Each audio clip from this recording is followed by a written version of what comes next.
सूर्य गजारूढ़ा शनि भौम तुरंग में गुरु शुक्रश्च दोलायाम बुद्धे नौका प्रकृतिता। मतलब गुरुवार को और शुक्रवार को भगवती का आगमन डोली पर होता है और डोली पर भगवती का आगमन शुभ नहीं माना गया है। संपूर्ण संसार हिलने लगता है।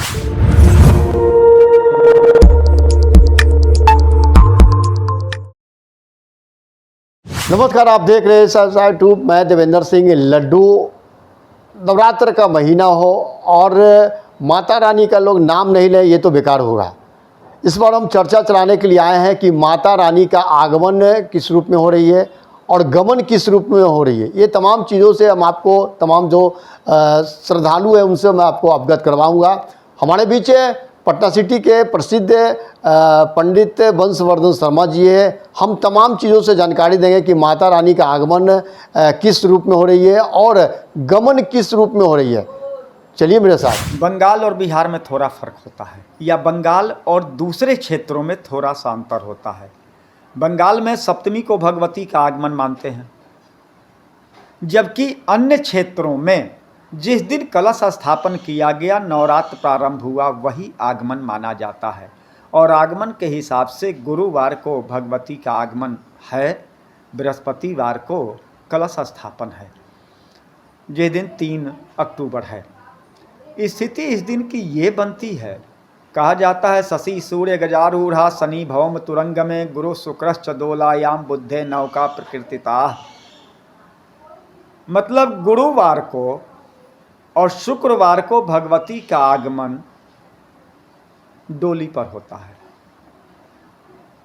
और डोली पर भगवती का आगमन शुभ नहीं माना गया है। संपूर्ण संसार हिलने लगता है, जिसकी वानगी हम लोग अभी भी देख रहे हैं। संपूर्ण संसार की स्थिति बड़ी विचित्र है।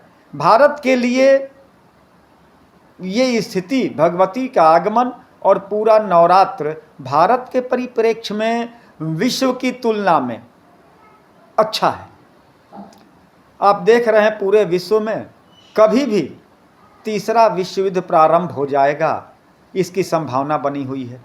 भगवती ने तो ये पहले दर्शन करा दिया है। जब डोली पर आती हैं तो इस तरह की परेशानी होती है। अब प्रश्न दूसरा होता है, या उसके पहले उदाहरण स्वरूप देख लें आप, यूक्रेन के साथ रसिया,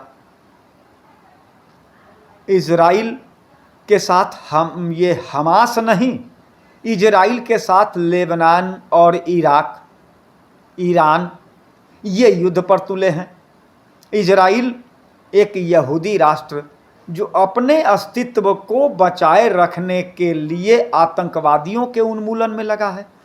लेकिन कारण चाहे जो हो, रक्तपात तो हो रहा है, विश्व में अशांति तो है, और ये अशांति भगवती ने पहले से ही दर्शन करा दिए हैं। अब दूसरा उनका गमन। भगवती का गमन सामान्यतया देखा जाए तो 11 तारीख को हो रहा है, नवमी के दिन, और 11 तारीख शुक्रवार है। चरणायुध पर उनका गमन हो रहा है। ये चरणायुध क्या है? चरण ही जिसका आयुध है, जिसका पैर ही अस्त्र है, ये होता है कुक्कुट, मुर्गा। मुर्गे पर भगवती का गमन हो रहा है। और इसके विषय में कहा जाता है कि चरणायुध या न करी विकला।